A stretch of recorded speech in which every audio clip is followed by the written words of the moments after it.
4 പതിറ്റാണ്ടിലേറെയായി മലയാള സിനിമയിൽ സജീവമായ നടിയാണ് കലാരഞ്ജിനി. പ്രശസ്ത താരങ്ങളായ കൽപ്പനയുടെയും ഉർവശിയുടെയും സഹോദരിയായ ഇവർ ബാലതാരമായാണ് അഭിനയരംഗത്തേക്കെത്തിയത്.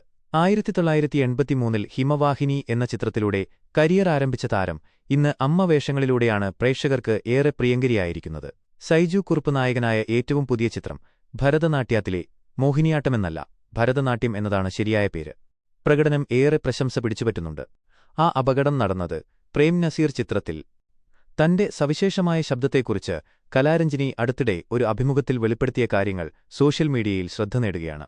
താൻ വളരെ കഷ്ടപ്പെട്ടാണ് സംസാരിക്കുന്നതെന്ന് പലരും കരുതുന്നുണ്ടെന്നും എന്നാൽ ഇതിനു പിന്നിൽ ഒരു അപകടമുണ്ടെന്നും താരം പറയുന്നു.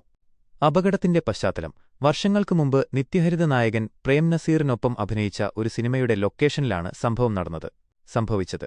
രക്തം ഛർദ്ദിക്കുന്ന ഒരു രംഗമായിരുന്നു അന്ന് ചിത്രീകരിച്ചിരുന്നത്. സാധാരണയായി വെളിച്ചെണ്ണയും ചായവും ചേർത്ത മിശ്രിതമാണ് ഇതിനായി ഉപയോഗിക്കാറുള്ളത്. എന്നാൽ അന്ന് മേക്കപ്പ് മാന് പറ്റിയ അബദ്ധം മൂലം ആസിഡ് കലർന്ന ദ്രാവകമാണ് നൽകിയത്. നസീർ സാറിന്റെ ഇടപെടൽ: വെള്ളസാരിയാണ് താൻ ധരിച്ചിരുന്നതെന്നും അത് മോശമാകാതിരിക്കാൻ മിശ്രിതം താൻ തന്നെ ഒഴിച്ചുതരാമെന്നും നസീർ സാർ പറഞ്ഞു. അത് വായിലേക്കൊഴിച്ചതും തന്റെ വായ പൊള്ളുകയും സെൻസേഷൻ നഷ്ടപ്പെടുകയും ചെയ്തു.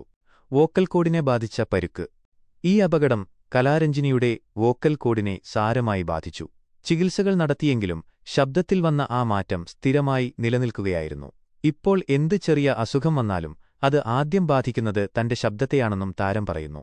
എന്നാൽ ഈ വ്യത്യസ്തമായ ശബ്ദം കലാരഞ്ജിനിയുടെ അഭിനയത്തിന് ഒരു പ്രത്യേക ഭംഗി നൽകുന്നു എന്നാണ് ആരാധകരുടെ അഭിപ്രായം.